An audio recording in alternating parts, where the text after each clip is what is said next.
On est à l'été 1202 à Venise et de nombreux bateaux se sont rassemblés sur la lagune qui est envahie de moustiques. Et là, c'est le départ de la 4e croisade et ça doit être un sacré spectacle parce que on a plein de chevaliers en armure qui sont prêts à reprendre Jérusalem. Je vous arrête tout de suite, ça va partir vraiment grave en cacahuète et pas qu'un peu. Déjà en novembre, on a le doge de Venise, Enrico Dandolo, le chef des croisés vénitiens, qui veut attaquer la ville de Zara en Dalmatie. Mais le hic, c'est que Zara c'est une ville catholique, donc alliée des croisés. Mais Dandolo, lui, il s'en tape parce que les autres croisés, ils lui doivent de l'argent. Donc il se dit, je vais récupérer mon pognon en pillant une de leurs villes. Voilà. Et les plans louches, c'est pas fini, parce que là va entrer en scène le prince destitué de Constantinople, le futur Alexis IV, qui va proposer aux croisés 200 000 marks et une armée s'il l'aide à défaire son tonton usurpateur et à remettre son propre papounet sur le trône. Et vous le voyez venir, la croisade vers la Terre Sainte, elle va bifurquer naturellement pour assiéger une première fois Constantinople à l'été 1203. Mais c'est vite le boxon, parce que le tonton, il est parti avec la caisse. Donc, pour payer les croisés, il n'y a plus que quelques piécettes. En décembre 1203, les croisés en ont donc marre. Ils veulent leur paiement et ils posent un ultimatum à Alexis IV. Soit le mec les paye, soit il pille la ville et tout l'Empire byzantin ensuite. Je vous rappelle quand même que le projet initial, c'était de reprendre Jérusalem. En tout cas, comme le disent certains spécialistes, les ultimatums dans une relation, c'est jamais une bonne idée. Mais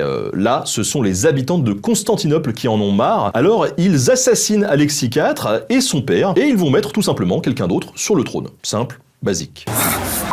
Mais ça plaît pas du tout à l'armée croisée, qui, elle, attend toujours ses pépettes. Donc, en avril 1204, ils vont mettre la ville à sac pendant 3 longs jours. La prise de Constantinople par les croisés en 1204, ça va marquer le début de la fin pour l'Empire byzantin. Le pape va perdre pas mal d'autorité parce que tout ça lui a complètement échappé. Et Venise, avec ses croisés, va sortir grande gagnante de l'histoire avec un prestige et un pouvoir économique grandement renforcés. D'ailleurs, petite anecdote, les statues de chevaux qui ornent la basilique Saint-Marc de Venise, elles viennent de ce pillage. Bon, et la croisade, après tout ça, est-ce qu'elle va à Jérusalem ou pas? Eh ben non, les types ils rentrent chez eux, donc c'est vraiment un échec total cette 4e croisade. Comme quoi les croisades, c'était parfois plus de l'histoire de gros sous que de religion. Et justement, on en parle beaucoup de ces croisades dans mon dernier livre collectif sur les chevaliers. Il est actuellement en précommande sur Ulule, donc n'hésitez pas à participer au financement. Je vous mets un lien dans la description, ça dure pas très longtemps. Vous êtes les meilleurs, merci pour votre soutien et à très vite.